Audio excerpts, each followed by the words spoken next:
#1 overall pick in the 1995 NBA Most Valuable Player, a 10-time All-Star, 2-time NBA champion. We welcome Spurs legend, the Admiral David Robinson, who joins us courtesy of Dove Men Plus Care and their Real Strength Manifesto March Madness campaign. David, thanks so much for hanging with us.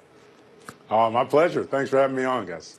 I want to start with the recent scandal around the NCAA. You're part of a committee that's charged with finding solutions for the NCAA, more specifically their relationships with outside entities and the NBA. What are the biggest issues you've been facing? Well, I mean, obviously you can't have, it's not good for the game, obviously, if there's FBI investigations and dealings with college and NCAA sports. So really want to try to get the student athlete, kind of the student back in the student athlete thing, and really have all the constituents kind of figure out a better way to, I think, change the dialogue. It's not the NCAA against these athletes. It's, you know, I'm one of those great examples of a guy who went to college, and the NCAA was a tremendous benefit for me and opened the pathway for me to do very well financially. So we're not just talking about one and dones. We're talking about what the NCAA can actually be for a lot of these kids and change this dialogue a little bit. Yeah, but David, I appreciate you being on the show. Thank you. Always good to talk to you, my man. I got to ask you this question, though. When you look at the NCAA, obviously nothing and no entity is perfect. When we speak about the imperfections, people like myself, Max Kellerman, and others, we point to the hypocrisy of the NCAA. When you look at the NCAA, what do you see specifically that's most glaringly wrong with the institution in question? Well, I think the biggest challenge is right now the NCAA is a great organization in the way that it's set up, but when you have conflict, it doesn't handle conflict particularly well. So I think, you know, some of the ways that issues have been resolved haven't been perfect. And I think that in some ways it's created this kind of a wall between the institution and the students. And I think that there's a benefit for both sides. We want to get as many kids into college, as many kids degrees, as many kids opportunity to experience that college campus as possible. We're not trying to take away opportunities from these kids. And so I think that it looks like it's almost an adversarial relationship, and it almost looks like, you know, we're not giving the kids opportunities, when I think it's just the opposite. 99% of these kids, college is going to be their best opportunity. So how do we create an environment where kids aren't enticed to take a little bit of money here or do something bad here to rush to the NBA when only 1% of them are going to actually be successful anyway? We want to encourage them. If 99% of these kids came to me, I'd say stay in school. Stay in school as long as you possibly can, because you know what? Chances are that's going to be how you make the most money for the rest of your life. But there are a small percentage of kids that come out each year, and they should go to the pro. I mean, they're talented. You know, you don't stop musicians from going to the pro. Mm-hmm. They're phenomenal. If they're 17, let them go do whatever they need to do. But college, let's make sure that the kids understand what a great opportunity it is. Let's get the institutions on their side, really promoting them and encouraging them and getting them off to a good start. And then maybe we'll start to appreciate the value of being on college campus. I really want to ask you about Kawhi, but I can't leave this subject yet. Mr. David Robinson, what would you say? I won't even say to people like me who say, I'll say to me, what do you say to this? I understand what you're saying, and even the difficulty, if people want to, you know, invent the kind of difficulty with paying college athletes and everything. The idea is that money is corrupting, and this shouldn't be corrupt, although it's in the NCAA, and maybe it's corrupting there. But what would you say to this? The NCAA is trying to control the students' behavior even when they're not playing basketball. Like, why can a musician who's on campus can participate in amateur activities and also sell their autograph or likeness if they like? What about the NCAA overreaching and controlling, seemingly in an odious kind of way, the reaching into the kids' lives to exert that kind of degree of control over them? I mean, certainly that's been a topic of discussion. You know, you know, obviously we want to clean a lot of this stuff up. And I think that, you know, all we can do, we're an independent commission. All we can do is make recommendations. But we have gotten a chance to talk to all the players involved, gotten some great information, and I think we'll come up with some great recommendations. But, you know, I think that the NCAA obviously in the past has tried to control what they think they can control. With the changing landscape financially, from an NCAA standpoint, from a commercial standpoint for these college,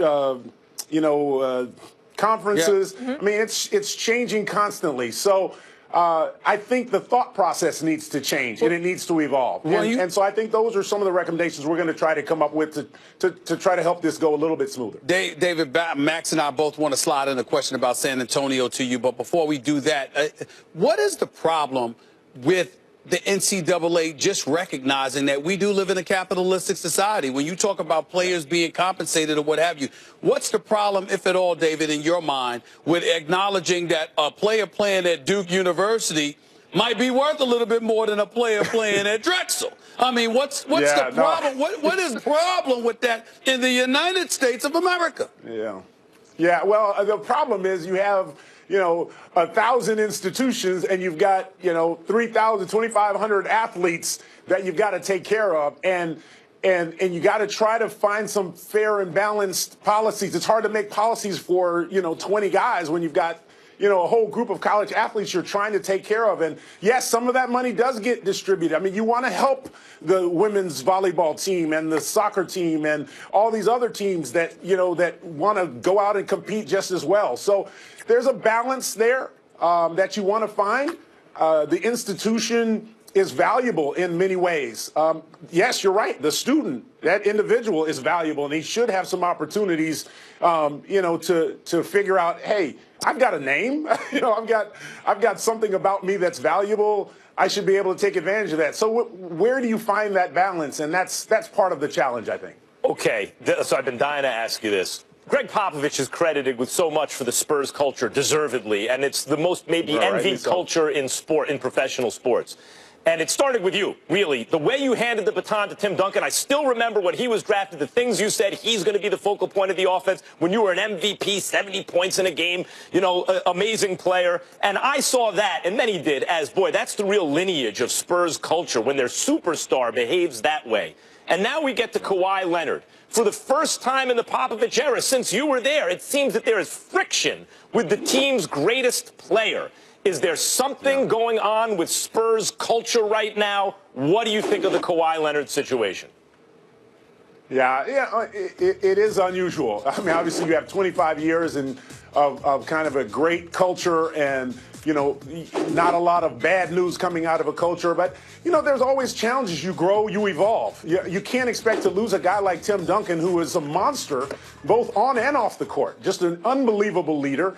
And then not to expect there to be a little bit of vacuum sucking in the locker room. I mean, who's going to step up? Who's going to be that vocal leader? Who's going to continue that culture building? And, Kawhi's a quiet guy. He might be one of the quietest guys I've ever been around. And it's not in his personality to step into Tim Duncan's shoes. It might not be in LaMarcus Aldridge's personality to step into Tim Duncan's shoes. So how do you keep that unity, and how do you keep that quality, culture that's been so prevalent? And I think that's one of our challenges right now. But, David, with that being said, and perhaps this is a dicey question, but I can't think of anybody more qualified to answer this question than you. Is that an issue with the fact that there's a personality transplant that has taken place? A LaMarcus Aldridge, a Kawhi Leonard to a larger degree. Is not Tim Duncan and not David Robinson personality-wise? Or is it a situation where you have the Spurs, as first class as they are as an organization, being stuck to their ways and not necessarily acclimating itself to today's generation of players, particularly somebody like a Kawhi Leonard who may be quiet, but him in concert with his uncle basically doing things a little bit differently than the Spurs are accustomed to dealing with? I wouldn't say that. I think Pop and R.C. Buford, the ownership, I think they've been amazingly adaptive. You think about 25 years, the last 25 years to have had the consistency that we've had, it's really unprecedented. I think they've done a phenomenal job of adapting. And I think that, Pop does a great job of letting guys' personality come out, their leadership. Tim was a very quiet guy as well. But Tim's leadership style came out. He grew. He matured as an individual. And that's what you hope for every player as they come along. And so, yeah, we're having our challenges. I mean, everybody's got to figure that stuff out. Everybody's got to grow up. And LaMarcus is having a phenomenal year on the court. But it's a whole different thing, you being great and then you making the guys around you great. You got to learn how to do that, how to bring those guys along. And, you know, I think this has been one of Pop's best coaching jobs. Yeah. I mean, those guys, I agree. To have the record and to be where they are and be as competitive as they are, given the injuries and what we've had, is really remarkable. So I think it's just a part of growing and maturing. And, you know, I'm not mad at anybody. I think, you know, all these guys are trying. They're trying to figure it out. David, always great to talk to you. The committee's lucky to have you. Oh, thank you. I appreciate that. All right, coming up next, Trae Young and the Sooners lost 11 of their last 15 games, but will be dancing in the NCAA tournament. Did they deserve it? Jay Will joining us next. And LeBron and the Cavs getting schooled by the Lakers in L.A. last night. Did the Lake Show prove they have enough to court the king? More First Take coming back. Hey, Dan.